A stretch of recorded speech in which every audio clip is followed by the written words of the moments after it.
Bihar news में स्वागत है आपका दोस्तों। मैं हूं फिरदौस गनी और आप देख रहे हैं केडीबी लाइव। दोस्तों आज हो चुका है 4 अगस्त 2023। तो आज की पूरे बिहार की टॉप न्यूज लेकर आए हैं आपके लिए। दोस्तों वीडियो शुरू करने से पहले आपको बता दें कि अगर आप नए आए हैं इस चैनल पर तो फिर चैनल को सब्सक्राइब करके बेल आइकन को प्रेस कर दीजिए और साथ ही वीडियो को लाइक कर दीजिए, अपने दोस्तों के साथ शेयर भी कीजिए। तो चलिए शुरू करते हैं आज की पूरे बिहार की टॉप न्यूज। दोस्तों आज बिहार न्यूज की शुरुआत टॉप हेडलाइन के साथ करते हैं।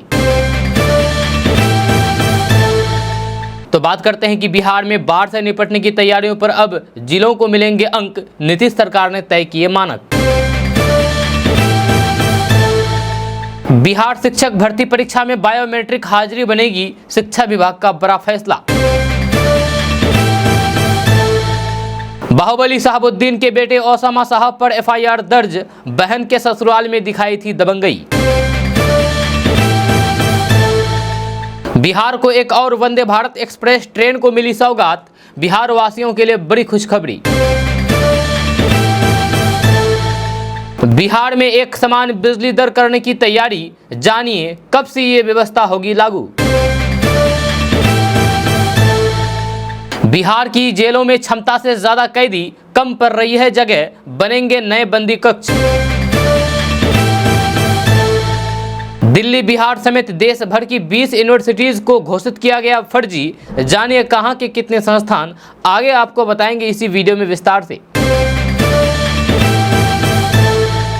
बुजुर्गों को मिलेगी खुशखबरी, पेंशन बढ़ाएगी मोदी सरकार, मंत्री ने संसद में दिया जवाब।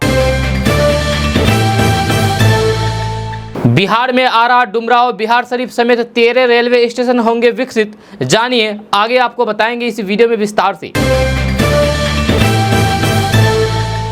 बिहार की बेटी ने जीता मिसेज इंडिया 2023 का खिताब, जानिए रोहिणी के बारे में कुछ खास, आगे इस वीडियो में बताएंगे विस्तार से। दोस्तों अब खबर विस्तार से तो बात करते हैं कि बिहार के लोगों के लिए रेलवे की तरफ से बड़ी खुशखबरी मिली है। यह अमृत भारत योजना के तहत पूर्व मध्य रेलवे के 57 स्टेशनों का नव निर्माण होगा, जिसमें दानापुर मंडल के 13 स्टेशन शामिल है। प्रधानमंत्री नरेंद्र मोदी 6 अगस्त को वीडियो कॉन्फ्रेंसिंग के जरिए देश के 508 स्टेशनों पर विकास कार्यों का शिलान्यास करेंगे। प्रधानमंत्री के कार्यक्रम को लेकर के पूर्व मध्य रेल मुख्यालय के और फिर दानापुर मंडल समेत सभी मंडलों में तैयारियां चल रही है। आपको बता दें कि दानापुर के DRM जयंत कुमार चौधरी ने बताया है कि दानापुर मंडल के 13 स्टेशनों को विकसित करने की योजना है। आपको बता दें कि इन सभी स्टेशनों पर सुविधाओं का विकास किया जाएगा। सभी प्लेटफॉर्म पर कोच गाइडेंस सिस्टम के साथ साथ लिफ्ट की भी सुविधा मिलेगी। दोस्तों एक बड़ी खबर आई है। बड़ी खबर यह है कि बिहार में जाति आधारित गणना के खिलाफ अब सुप्रीम कोर्ट में याचिका दायर हुई है। जानकारी के मुताबिक पटना हाईकोर्ट ने सर्वे को हरी झंडी दे दी है, जिसे अब सुप्रीम कोर्ट में ये चुनौती दी गई है। जी आपको बता दें कि पटना हाईकोर्ट में जिन लोगों ने जातिगत जनगणना को रोकने के लिए याचिका दायर किया था, अब वहां से झटका लगने के बाद सुप्रीम कोर्ट की तरफ रुख कर लिए हैं। ये लोग अब सुप्रीम कोर्ट के शरण में जा पहुंचे हैं और जातिगत जनगणना को रोक लगाने की मांग कर रहे हैं। आपको बता दें कि ये लोग RSS, बजरंग दल और बीजेपी से जुड़े हुए लोग हैं। बीजेपी, RSS और बजरंग दल नहीं चाहते हैं कि बिहार में जातिगत जनगणना हो, इसीलिए यहाँ से वहाँ दर दर की ठोकरें खा रहे हैं। ये लोग इस आदेश पर रोक लगाने की मांग की गई है। इसको लेकर के याचिकाकर्ता अखिलेश कुमार सुप्रीम कोर्ट पहुंचे हैं। हालांकि बिहार सरकार ने भी सुप्रीम कोर्ट में एक कैवियत दाखिल कर रखी है। जानकारी के मुताबिक बीते 1 अगस्त को पटना हाईकोर्ट ने बिहार में जाति आधारित गणना के राज्य सरकार के फैसले को चुनौती देने वाली सभी याचिकाएं मंगलवार को खारिज कर दी थी। जब मामले में मुख्य न्यायाधीश के विनोद चंद्रचन की अध्यक्षता वाली खंडपीठ का फैसला आने के बाद अदालत के बाहर पत्रकारों से मुखातिब याचिकाकर्ताओं के वकील दीनू कुमार ने कहा था कि वे आदेश के खिलाफ अब सुप्रीम कोर्ट का रुख करेंगे। दोस्तों बात करते हैं कि बिहार के डिप्टी सीएम तेजस्वी यादव की ताजा तरीन तस्वीर सोशल मीडिया पर तेजी के साथ वायरल हो रही है, जिसमें वे अनोखे अंदाज में बिहारी भोजन की तारीफ करते हुए नजर आए हैं। इस दौरान उन्होंने बिहारी व्यंजन के जमकर के चटकारे भी लेते दिखे। सोशल मीडिया पर पोस्ट करते हुए उन्होंने लिखा है कि बिहार के किस क्षेत्र में हाथी कान पूरी परंपरागत रूप से परोसी जाती है, जहाँ विशाल हाथी कान पूरी के साथ बूंदी, बुनिया, कोहरा, घुगनी तथा आलू बैगन की सब्जी, मिश्रित चटनी एवं दही का स्वादिष्ट भोजन वर्णन से पड़े हैं। आपको बता दें कि हाथी कान पूरी व्यंजन खास तौर पर भोजपुर और बलिया जिले में काफ़ी प्रचलित है। हालांकि इन जिलों के बाहर वालों के लिए ये व्यंजन किसी अजूबे से कम नहीं है। जी हाँ, इन्हें तैयार करना माहिर हलवाइयों का काम है जो केवल उसी इलाके में पाए जाते हैं। इन पूरियों का आकार हाथी के कान जितना या फिर उससे भी बड़ा हो सकता है। जी हाँ, हाथी का कान जितना बड़ा होता है ये उतना बड़ा ये पूरी होता है, उससे भी बड़ा ये पूरी होता है। दोस्तों बात करते हैं कि बिहार में अब बिजली की दरें यानी कि बिजली के रेट एक समान करने की तैयारी चल रही है। जब बिहार विद्युत विनियामक आयोग की मंजूरी मिलने के बाद अगले साल अप्रैल महीने से नई व्यवस्था लागू की जाएगी। अभी बिजली कंपनी अलग अलग स्लैब के आधार पर बिजली बिल की वसूली करती है। जहां आने वाले दिनों में बिजली दर का स्लैब खत्म हो जाएगा, जिसके बाद एक ही स्लैब बिजली उपभोक्ताओं के लिए होगा। लेकिन स्लैब खत्म होने से पहले बिहार विद्युत विनियामक आयोग से मंजूरी लेनी होगी। जहां नवंबर महीने में दायर होने वाली याचिका में एक स्लैब का प्रस्ताव भेजा जा सकता है।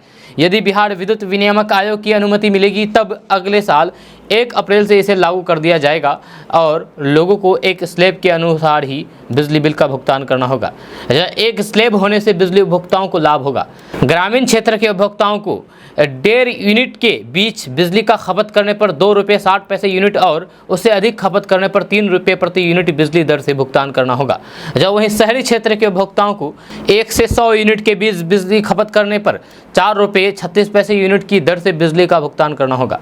जी हाँ, BSPHCL के CMD संजीव हंस ने बताया है कि स्मार्ट प्रीपेड मीटर लगने के बाद कई आवश्यक संशोधन हुए हैं जिसका लाभ बिजली उपभोक्ताओं को मिल रहा है। उसी क्रम में हम बिजली दर में एक स्लैब की ओर तेजी से के साथ बढ़ रहे हैं। निकट भविष्य में इस पर अमल किया जाएगा। दोस्तों बात करते हैं कि बिहार में आज मौसम बिगड़ने वाला है। ताज़ा रिपोर्ट्स के मुताबिक मौसम विभाग ने बिहार के नवादा, बक्सर, जमुई समेत कई जिलों में भारी बारिश को लेकर के अलर्ट जारी किया है। साथ ही साथ लोगों को सावधान रहने के निर्देश दिए हैं। खबर के अनुसार आज दक्षिण बिहार के कैमूर, रोहतास, औरंगाबाद, गया, नवादा, बक्सर, भोजपुर समेत जमुई, बांका और भागलपुर में बहुत भारी बारिश होने की संभावना जताई गई है। इन जिलों में कुछ स्थान पर आसमानी बिजली भी गिर सकती है। आपको बता दें कि मानसून द्रोणी रेखा का पश्चिम भाग गोरखपुर, पटना, श्रीकेतन से गुजर रही है, जिसके प्रभाव से अगले 5 दिनों तक बिहार में अच्छी बारिश होने की संभावना है। इससे राज्य के यानी कि बिहार के किसानों को धान की रोपनी करने में सहूलियत होगी। जब मौसम वैज्ञानिकों की माने तो अगले कुछ दिनों तक मानसून का सिस्टम बिहार में सक्रिय रहेगा, जिससे बिहार के कई जिलों में मूसलाधार बारिश हो सकती है। वहीं कुछ जिलों में गरज चमक के साथ हल्की से मध्यम स्तर की बारिश हो सकती है। दोस्तों बात करते हैं कि बिहार में जातीय जनगणना मामले में पटना हाईकोर्ट से राहत मिलने के बाद अब बिहार सरकार अब सुप्रीम कोर्ट पहुंच गई है। तो आपको पता है जब बिहार सरकार ने सुप्रीम कोर्ट में केविएट अर्जी दाखिल की है। इस केविएट अर्जी में कहा गया है कि बिना बिहार सरकार का पक्ष सुने बिना सुप्रीम कोर्ट कोई भी आदेश जारी न करें। दरअसल पटना हाईकोर्ट ने बिहार में जातिगत जनगणना के मामले में बिहार सरकार को राहत देते हुए जातिगत जनगणना जारी रखने का आदेश दिया था, जिसमें पटना हाईकोर्ट ने बिहार सरकार की तरफ से कराए जा रहे जातिगत सर्वे आर्थिक सामाजिक सर्वेक्षण पर लगाई रोक हटा दी। इसके साथ ही इस संबंध में दायर याचिकाओं को निरस्त कर दिया। वहीं जातिगत जनगणना अब बिहार सरकार की प्राथमिकता बन गई है। जब पटना हाईकोर्ट के आदेश के बाद जातिगत जनगणना पूरे बिहार में फिर से शुरू हो गई है। दोस्तों बात करते हैं कि किशनगंज के कोचाधामन से राजद के विधायक इजहार अस्फी के बेटे गुड्डू अस्फी के खिलाफ कोचाधामन थाने में FIR दर्ज किया गया है। गुड्डू पर नौशाद आलम नामक ठेकेदार ने केस दर्ज कराया है। नौशाद ने गुड्डू पर मारपीट करने का आरोप लगाया है। मारपीट का वीडियो अब वायरल हो रहा है। जब पीड़ित ठेकेदार नौशाद आलम ने गुड्डू पर 5 लाख रुपए रंगदारी मांगने का भी आरोप लगाया है। कोचाधामन थाने में विधायक के बेटे के खिलाफ प्राथमिकी दर्ज की गई है। जब ठेकेदार नौशाद का कहना है कि बरबट्टा बाजार में नाला का निर्माण वे करा रहे थे, तभी गुड्डू अचानक पहुंचा और बिना मतलब की पिटाई करने लगा। इस दौरान उसने गले में पहने सोने का चैन तक छीन लिया। यही नहीं, हमारे मजदूरों को भी पीट डाला। इस दौरान उसने 5 लाख रुपए रंगदारी भी मांगा है। राजद विधायक के बेटे की इस करतूत के सामने आने के बाद बीजेपी हमलावर है। बीजेपी के जिला अध्यक्ष सुशांत गौप ने इस घटना की निंदा की है। इस घटना को जंगल राज पार्ट 2 बताया है, जहां उनका कहना है कि राजद विधायक और फिर उनके बेटे खुलेआम रंगदारी मांग रहे हैं। रंगदारी नहीं देने पर लोगों की पिटाई की जा रही है। ताज़ा मामला ठेकेदार नौशाद से जुड़ा हुआ है, जो विधायक के बेटे पर कार्रवाई की मांग कर रहे हैं। हालांकि राजद विधायक इजहार अस्फी के बेटे गुड्डू अस्फी ने इसे राजनीतिक साजिश करार दिया है। दोस्तों बात करते हैं कि विश्व के पटल पर भारत तेजी के साथ ऊपर जा रहा है। केंद्र सरकार का दावा है कि जल्द हमारा देश दुनिया में विश्व गुरु बन जाएगा, लेकिन इन सब के बीच भारत सरकार ने देश की नागरिकता छोड़ रहे लोगों की जो संख्या जताई है, जहाँ उसने सबको चौंका दिया है। जहाँ हर साल बड़ी तादाद में लोग भारत की नागरिकता छोड़ रहे हैं। सबसे बड़ी बात यह है कि ये देश के उच्च वर्ग के लोग हैं, यानी कि अमीर लोग। जी हाँ, अमीर लोग भारत की नागरिकता छोड़ रहे हैं। दरअसल ये वे लोग हैं जो देश की अर्थव्यवस्था में बड़ी भूमिका निभाते हैं। ऐसे में अगर हर साल ऐसे ही लोग भारत की नागरिकता छोड़ते जाएंगे तो फिर आने वाले समय में देश के 5 ट्रिलियन इकोनॉमी का सपना कैसे पूरा होगा, ये सोचने वाली बात है। भारत सरकार ने इस पर एक रिपोर्ट दी है, जिसके अनुसार जून 2023 तक 10-20 हजार नहीं बल्कि 87,026 लोगों ने भारत की नागरिकता छोड़ दी है। जी हाँ, दरअसल भारतीय विदेश मंत्रालय ने संसद में एक सवाल का जवाब देते हुए इन आंकड़ों को बताया है। जब भारत की नागरिकता छोड़ करके ये लोग दुनिया भर के 135 देशों में अपना नया ठिकाना बना रहे हैं। भारत सरकार की रिपोर्ट के अनुसार साल 2011 से अब तक लगभग 87 लाख भारतीयों ने अपनी नागरिकता छोड़ दी है। खास तौर से ऐसे लोग जिन्हें इस देश में अमीर तबका माना जाता है। जैसे कि हमने आपको पहले बताया कि भारत की नागरिकता छोड़ करके ये दुनिया भर के कुल 135 देशों में अपना ठिकाना बना रहे हैं। दरअसल भारत दोहरी नागरिकता को मान्यता नहीं देता है, इसीलिए जो लोग भारत की नागरिकता छोड़ रहे हैं उन्हें दूसरे देश की नागरिकता लेनी ही पड़ती है। जिन देशों में ये लोग जा रहे हैं उनमें अमेरिका, ऑस्ट्रेलिया, जर्मनी, यहाँ तक कि पाकिस्तान जैसे देश भी शामिल है। यानी कि अपना इंडिया से छोड़ करके लोग पाकिस्तान में जाकर के बस रहे हैं। ये बड़ी ही ताज्जुब वाली बात है।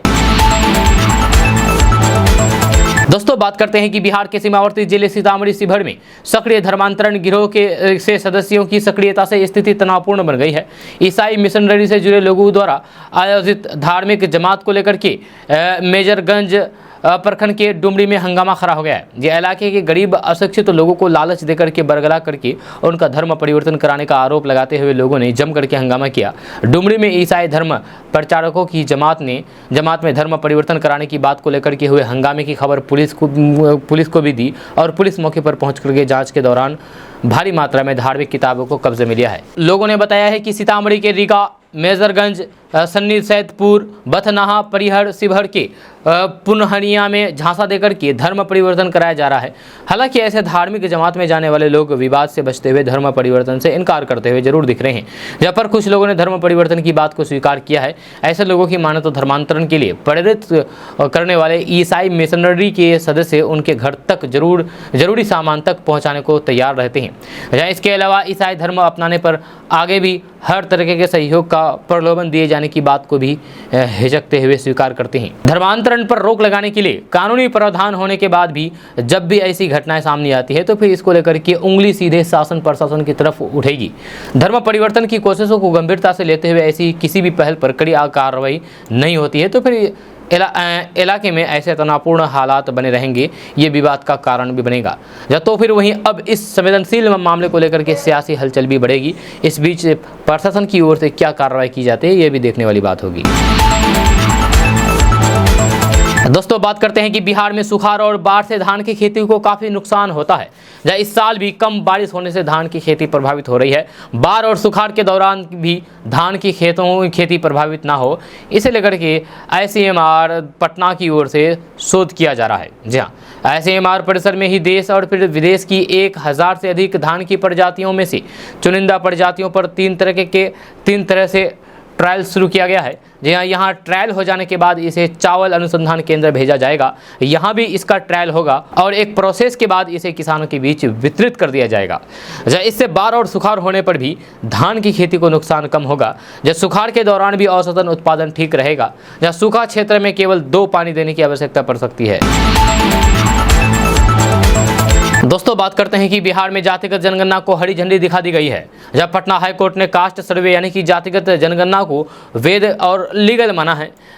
उस एक आदेश के बाद मुख्यमंत्री नीतीश कुमार एक्शन मोड में आ गए हैं। जब उनकी तरफ से साफ कर दिया गया है कि जल्द से जल्द इस प्रक्रिया को पूरा करवाया जाए। जब उसी कड़ी में बिहार में टीचरों की जो ट्रेनिंग होने वाली थी उसे सस्पेंड कर दिया गया है। कहा गया है कि पहले सर्वे में शिक्षकों का इस्तेमाल किया गया था, यानी कि पहले जो सर्वे में जो भी शिक्षकों का इस्तेमाल किया गया था, जिस भी शिक्षकों का इस्तेमाल किया गया था, उसके बाद ही ट्रेनिंग का प्रोग्राम शुरू होगा। वैसे टीचरों को छात्रों को पढ़ाने का काम जारी रखना होगा, यानी कि रूटीन वर्क के साथ कोई समझौता नहीं होने वाला है। जहाँ उसके अलग इस कास्ट सर्वे यानी कि इस जातिगत जनगणना के लिए भी शिक्षकों को समय निकालना होगा। जी हाँ, इसके अलावा जो टीचर्स अभी इस समय ट्रेनिंग में लगे हैं, जहाँ उनमें भी उम्मीद की गई है कि वे कास्ट सर्वे में अपनी मदद दें। दोस्तों बात करते हैं कि प्रधानमंत्री किसान सम्मान निधि योजना के तहत किसानों को सालाना 6,000 रुपये की आर्थिक मदद दी जाती है।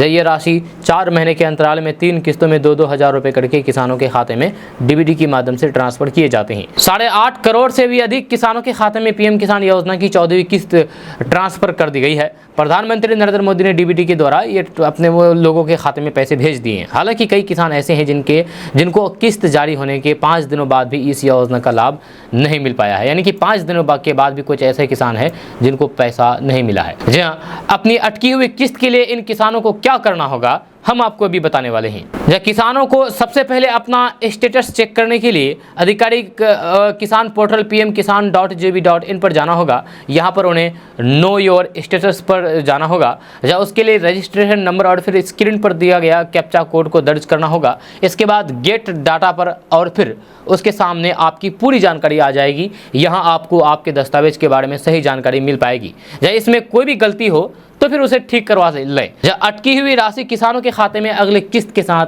आ सकती है। जी ऐसे करके आप अपने किस्त पा सकते हैं, अपना पीएम किसान योजना का पैसा वो आप पा सकते हैं। दोस्तों बात करते हैं कि बिहार में जातिगत जनगणना में शिक्षकों की ड्यूटी लगाने का विरोध शुरू हो गया है। यह टीईटी शिक्षक संघ ने जातिगत जनगणना में शिक्षकों की ड्यूटी लगाए जाने पर सवाल उठाए हैं।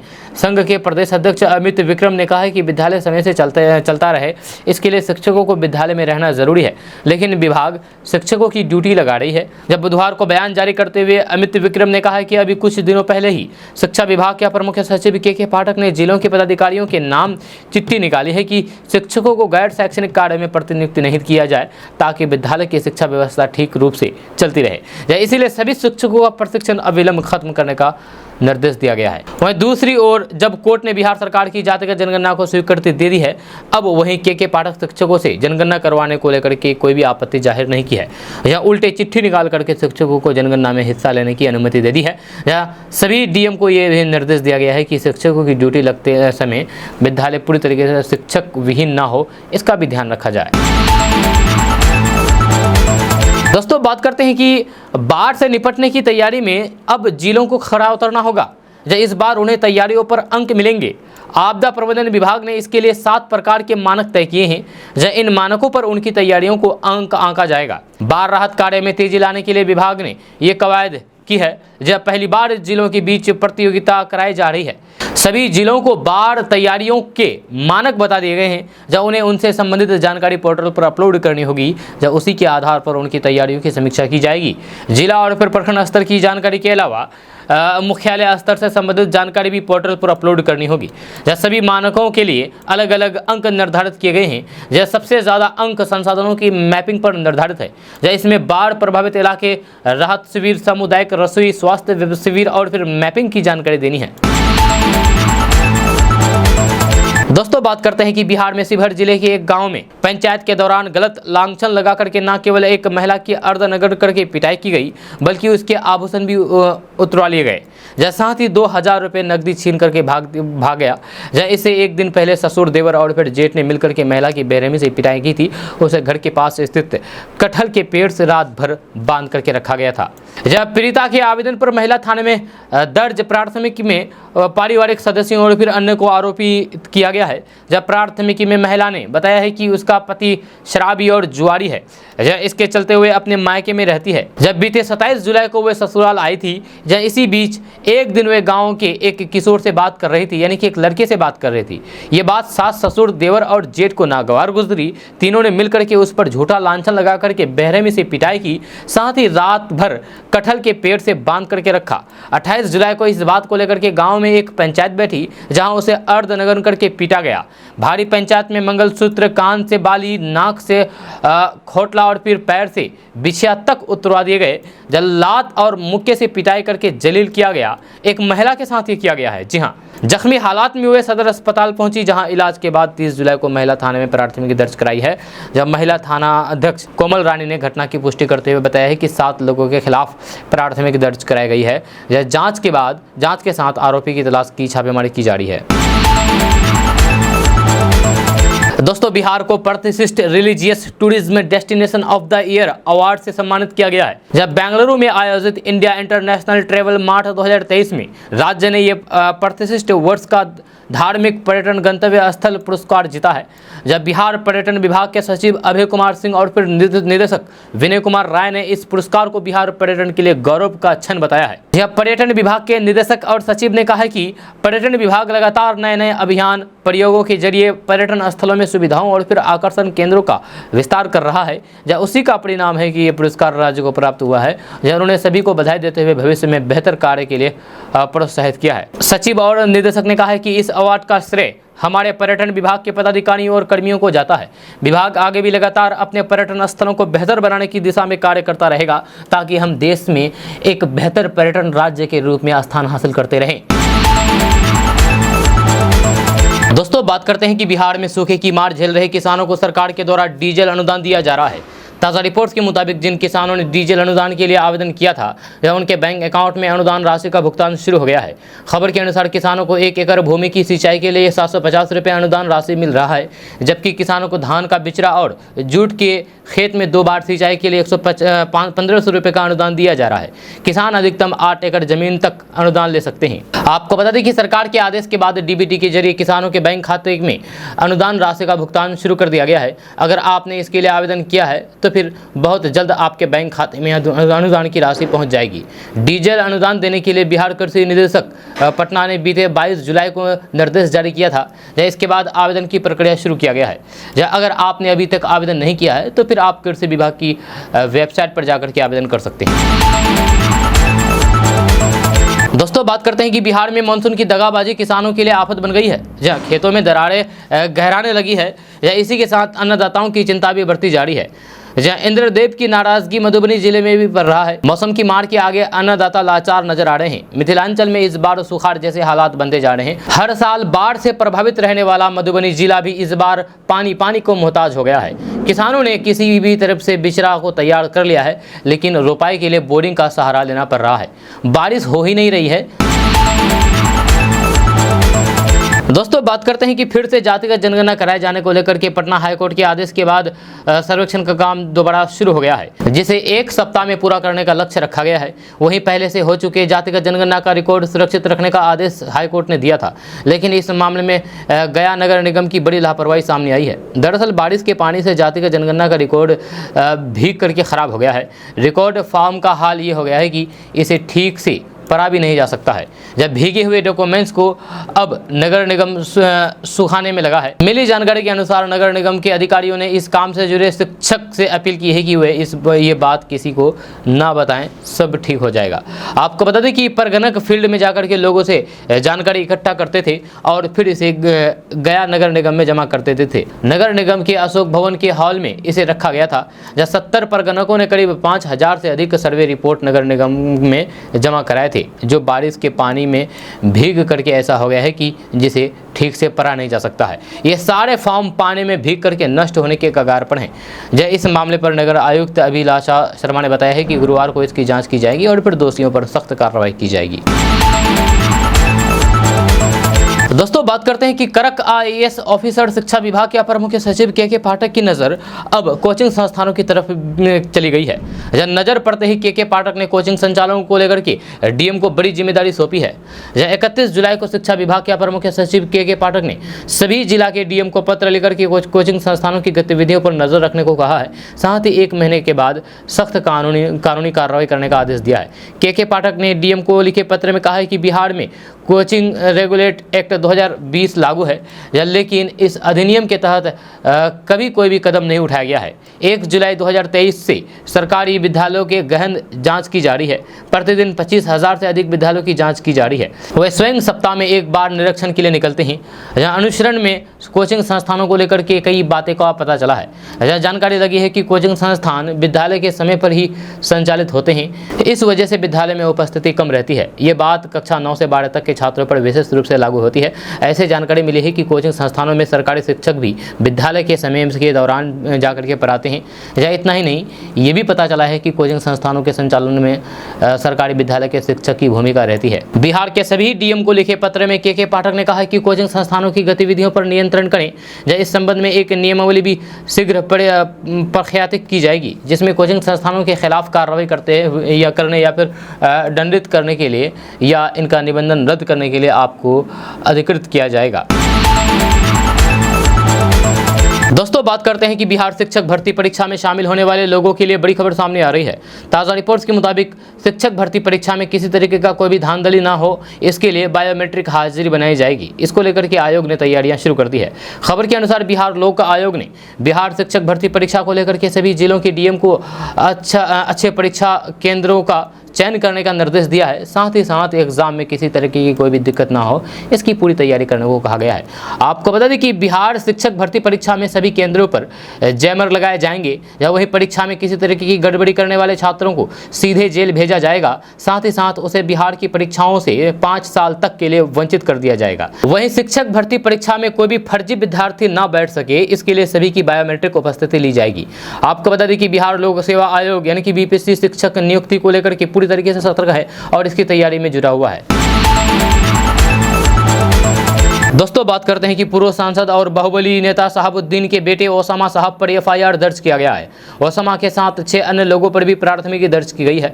जहां घटना को लेकर के 100 अज्ञात लोगों के खिलाफ भी मुकदमा दर्ज किया गया है। घटना के संबंध में मोतिहारी एसपी कांतेश मिश्रा ने बताया है कि पूर्व एमपी और बाहुबली शहाबुद्दीन के बेटे ओसामा पर कार्बाइन से फायरिंग करने का आरोप है। यह पीड़ित सैयद फरहान ने ओसामा समेत कई लोगों के खिलाफ थाने में शिकायत दर्ज कराई थी।